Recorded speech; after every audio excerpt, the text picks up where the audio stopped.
Hey guys, welcome to my channel. I am so excited to show you my first ever aquarium.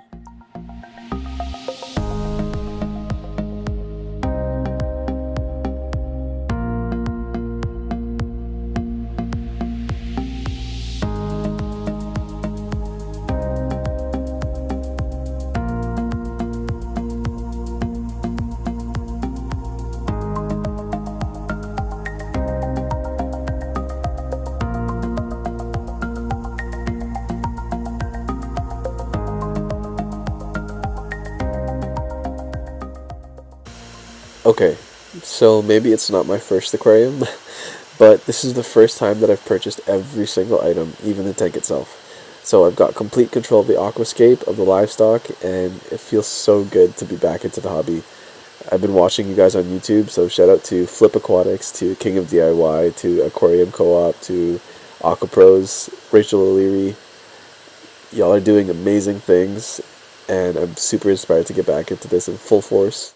I'd love to have a fish room, but I can't afford it, not currently in that tax bracket, but starting off small with this Nano, and I'm completely loving it. So this is a kit from PetSmart. It was top fin, it's 5 gallon. It came with a light. It has the built-in filtration in the back that I've made a couple of modifications to accommodate the bioload. I've got my fluval stratum, and the plants are loving it. The jungle val is growing like crazy. The Kambomba in the back you can see is super bushy. I've trimmed the back quite a bit already. There's an Anubias in there, a couple crypts. I've got my moss ball and some jamafern. All super low tech, nothing crazy.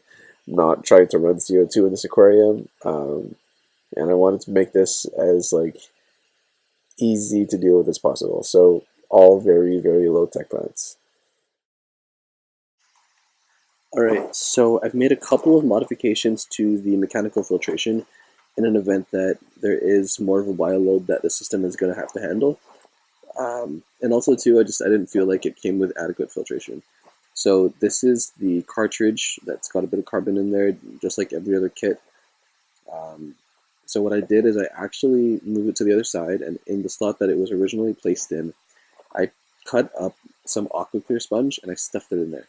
So it just does a couple things. It adds more mechanical filtration, more surface area for the beneficial bacteria to really colonize.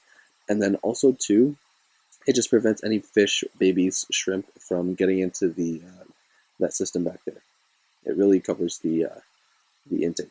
And then you can see the little tiny output that's there too. So that's that. Another thing while we're up here is the view of this aquarium. I am in love with the top view.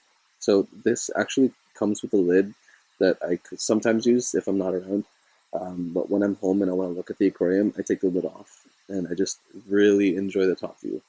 Um, for the same reason that I love ponds, I just love looking from the top down, and you can really see how the Kambomba is really bushy. It's grown in quite well. The jungle val looks so awesome and wild, kind of growing over from the front, and I'm excited for the babies to really truly hide in that space. Alright, so there are a couple of other plants that you can't really see as well from the top. So there's the moss ball. I've got the Anubias that you can kind of see in the shot there. There's an auto chilling on one of my crypts.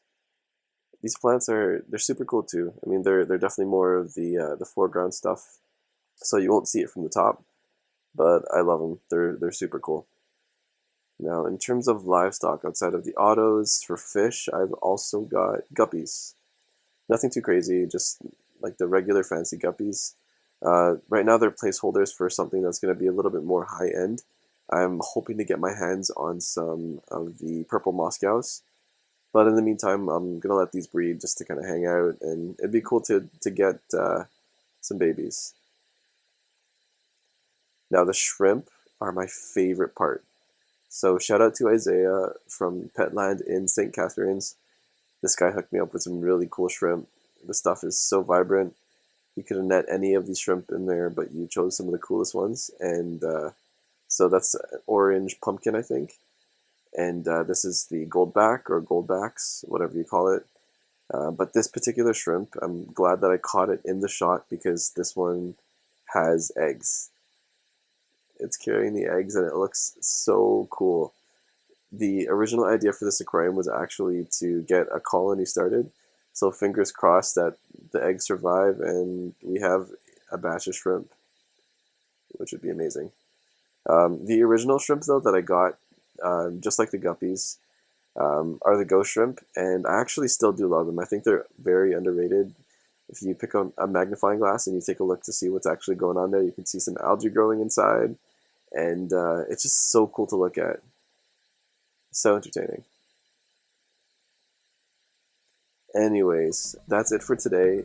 Thank you guys for watching. If you like what you saw, please hit that like button, and also hit the subscribe button if you haven't already. And we'll see you again next time.